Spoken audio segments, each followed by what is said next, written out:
Faith, too, had escaped her net, and she stalked toward the two Asura. They lingered near the arena wall as if petrified. She had a dagger for each one, and she could easily plant them from 30 paces. She was nearly in range. Flipping a blade in each hand, Kaith caught the keen tip of it and raised it to throw at the male Asura.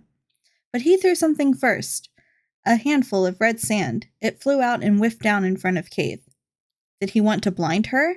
He would have to throw better than that. Kaith took 2 more steps, in range. She threw her dagger.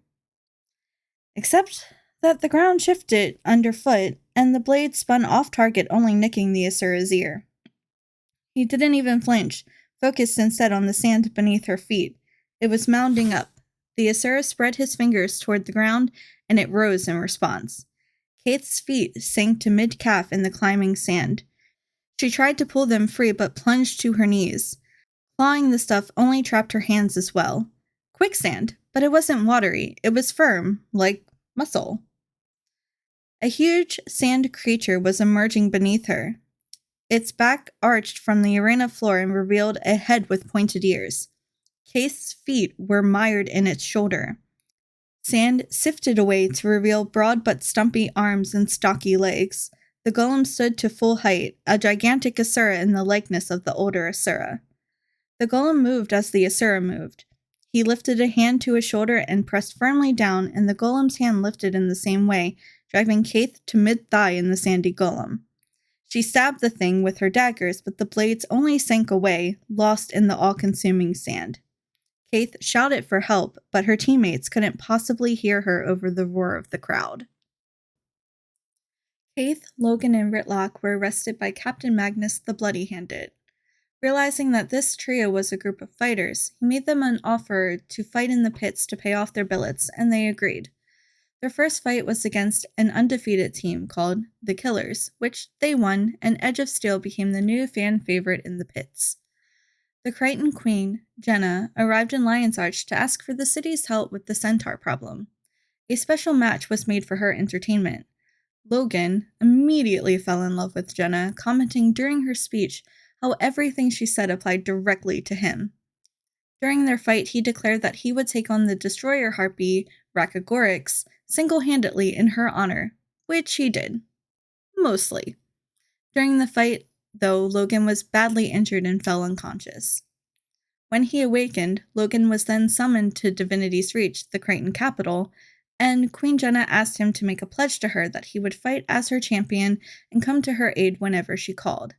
During this meeting with the Queen, she hinted that there was a troublesome minister that was threatening her reign, but Logan could do nothing about it.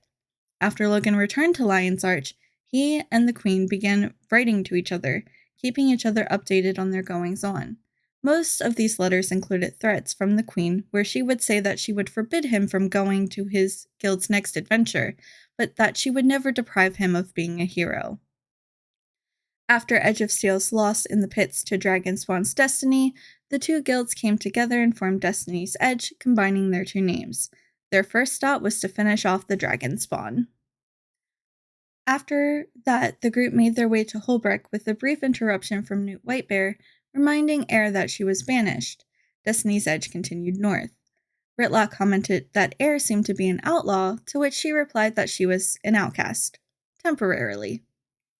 When they stopped for the night, Air, Snaff, and Zoja told the others about what had happened the first time they attempted to fight the Dragonspawn, Air adding in information about the Icebird and the Sons of Svanir, and how they were hurtled away and nearly died. The group had learned from their previous mistakes, and the addition of Kaith, Logan, and Ritlock made the team better. They fought their way into the Dragonspawn's inner sanctum, having guarded their minds from the Dragonspawn's corruption by getting Power Stone tattoos. Air shot the Dragonspawn with the Power Stone arrow, which cut off the champion's control of the nearby Icebird. However, the Dragonspawn became an ice storm that almost killed Destiny's Edge. That is, until Sandy, piloted by Snaff, managed to bring down the chamber, utterly destroying the Dragonspawn for good. Air decided that they were still not ready to fight the Elder Dragons, and instead took the group to kill the other dragon champions, Morgus Lethe of Zaitan, and the Destroyer of Life of Primordus. The guild killed both champions within a year, earning them celebrity status and emboldening them to start seeking out the elder dragons. However, Kaith had been poisoned while fighting the Morgus Lethe, which she withheld from her guildmates. When they returned to Holbrook, inside the Great Lodge, there was a fang from the elder dragon Jormag. The Norn had a prophecy that stated that when someone could damage the fang, that the elder dragon could then be defeated. Eir sought to be the Norn that could damage the fang and went to the Great Lodge to try. However, no matter what she did, the fang remained intact. Kaith received a visit from her previous lover, now the Grand Duchess of the Nightmare Court, Fallon. Fallon had been following Destiny's Edge for some time and had witnessed everything they had accomplished over the past year. She told Kaith that the efforts that they made against the dragon champions meant nothing because the elder dragons continued to rise and that Glint was preparing for the rising of her master. During this, Fallon was the only one to realize that something was very wrong with Kaith. Fallon tried to convince Kaith to join the Nightmare Court, but soon realized that Kaith would rather die than turn. Fallon, however, still helped pull the poison from Kaith, scarring Kaith's hand badly. After Kaith learned of Glint, she reported back to her guild, where Logan told the group that Glint was good and would never turn her back on humanity. The guild, now apprehensive, sought out the dragon and searched the crystal desert for a grain of sand that would allow them into Glint's lair. After some time of searching, Snaff realized that any grain of sand could take them into the dragon's lair. The guild attempted to fight the dragon and were almost immediately beaten, Eir being the only one to continue to stand in defiance. During this, Glint told Eir and the rest of the guild that she wanted to stop the elder dragons as much as they did. Glint went on further to tell the guild that she was doing everything she could to prevent the rising of her previous master, Kralkatorrik. Eir was swayed and opted to join forces with Glint to stop the elder dragon of crystal before he woke. Glint told the guild of the dragon's blood spear, which was made of Kralkatorrik's own crystalline blood. Only this weapon, or any weapon made from his blood, could kill him. Snaff had the idea to mix the blood with power stones, which would subdue him so that way the guild could kill him. However, the elder dragon woke and flew for Glint, knowing her betrayal. His flight through Ascalon and down to the Crystal Desert branded everything he flew above, including people of every race except Sylvari, and it also left a scar on the land known now as the Dragon Brand. While the guild was preparing to meet Kralkatorrik, Logan received a message from Queen Jenna to come and protect her in Ebonhawk. While she was visiting and announcing the completion of the Asura Gate that would connect Ebonhawk directly to Divinity's Reach, the ogres had revolted, attacking the stronghold. As Kralkatorrik flew overhead, turning the ogres into Brandit, Jenna protected the human in Char and eventually cast a powerful illusion that made the humans appear Brandit, which stopped the attack. During this attack, 133 Seraph were slain, including Logan's brother Dylan. Logan took up his brother's position, becoming captain of the Seraph. Even though Logan had left, Eir decided to press forward with their plan for Kralkatorrik. They were weakened without Logan, but Eir was sure that they could continue. Glint lured the crystal dragon to her, distracting him so that Destiny's Edge could put him down. Glint put herself close to the dragon in an effort to get a yoke on him, a device that Snaff had made which would allow him to break into the dragon's mind. With the yoke on, Kralkatorrik still bit down on Glint, killing her. The guild members watched as she fell from the sky. Snaff used this distraction to bring Kralkatorrik to the ground, which would allow Ritlock to stab him with the spear. While Snaff was wrestling with the dragon's mind, Kralkatorrik discovered where Snaff was and sent his minions to kill Snaff. The rest of the guild tried to protect him, but the Brandit were single-minded in their focus and pushed through, killing the brilliant Asura. Ritlock threw the spear at Kralkatorrik, which bounced harmlessly off of his scales. With Snaff dead, the dragon regained control of his mind and flew off. However, Glint's attack did some damage to the elder dragon, and his blood lay in the sand. Kaith collected the blood in case it could be used in the future against the dragon. And with the deaths of Glint and Snaff and Logan's departure, Destiny's Edge disbanded.